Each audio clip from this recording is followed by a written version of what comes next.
Assalamualaikum warahmatullahi wabarakatuh. Salam damai sejahtera untuk kita semua dan selamat malam. Perkenalkan, nama saya Michael Febrian Kapuangan, NIM F014301. Ini merupakan tugas ekonomi politik. Baik, di sini langsung saja saya akan menjelaskan bagaimana politik oligarki. Yang pertama, definisi oligarki politik.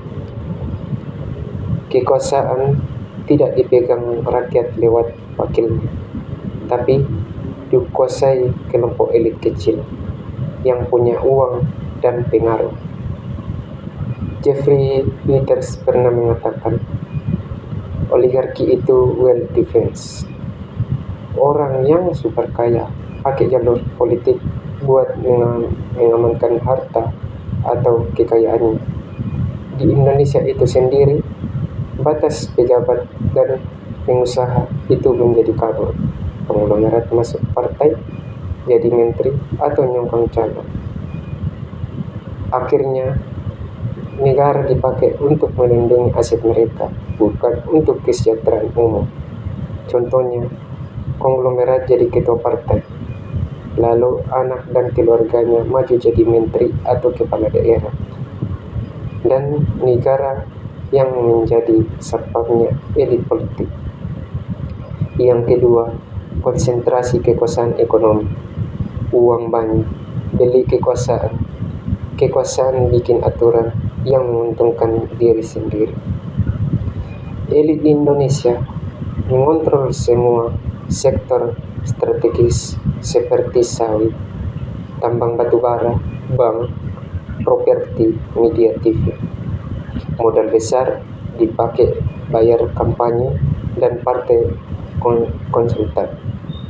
Setelah berkuasa, mereka mendorong undang-undang yang kasih konsesi, izin, pajak rendah, atau hambat pesaing baru.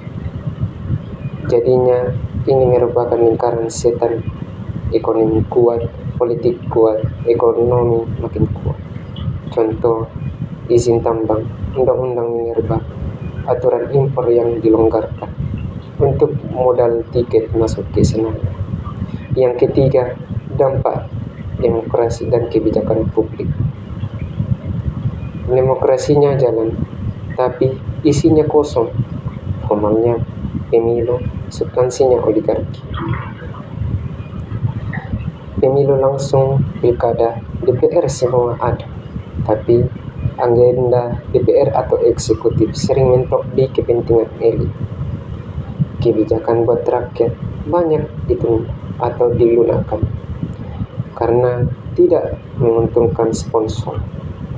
Rakyat kecil punya suara, tapi tidak didengarkan karena tidak mempunyai uang politik.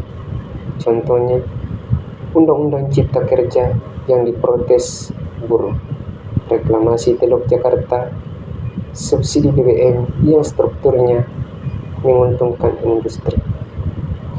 Dan seringkali suara rakyat kalah sama suara modal. Yang keempat, pengorganisasian ulang pasca reformasi 1998. Oligarki itu tidak hilang, cuma pindah bentuk dan pindah tempat. Orde Baru oligarkinya terpusat di Cendana dan kronis Soeharto. Reformasi dan desentralisasi 2001 sebar kekuasaan ke daerah. Muncullah oligarki lokal seperti bupati atau wali kota, keluarga, dan pengusaha daerah. Pilkada langsung menjadi ajang dinasti. Anak, istri, menantu maju semua. Sekarang ada banyak raja kecil, bukan cuma satu raja di pusat. Contohnya, pilkada isinya keluarga petahana semua, mulai dari bupati sampai DPRD. Dari satu raja jadi 500 raja kecil. Yang terakhir, kesimpulan kritis. Masalahnya bukan cuma ganti orang, tapi sistemnya. Oligarki di Indonesia adaptif dan licin. Ditekan di pusat, dia malah lari ke daerah. Dibatasi undang-undang, dia lobby pakai media. Selama politik mahal dan partai tergantung donatur, oligarki tetap ada. Tantangannya, bikin slogan demokrasi dari rakyat oleh rakyat, bukan dari oligarki oleh oligarki. Butuh reformasi dana partai, transparansi aset, penguatan masyarakat sipil. Contohnya, ganti presiden atau bupati, tapi pola lobby dan dana kampanyenya tetap sama. Intinya, ganti aktor itu gampang, ganti sistemnya itu yang susah. Sekian, terima kasih. Wassalamualaikum warahmatullahi wabarakatuh.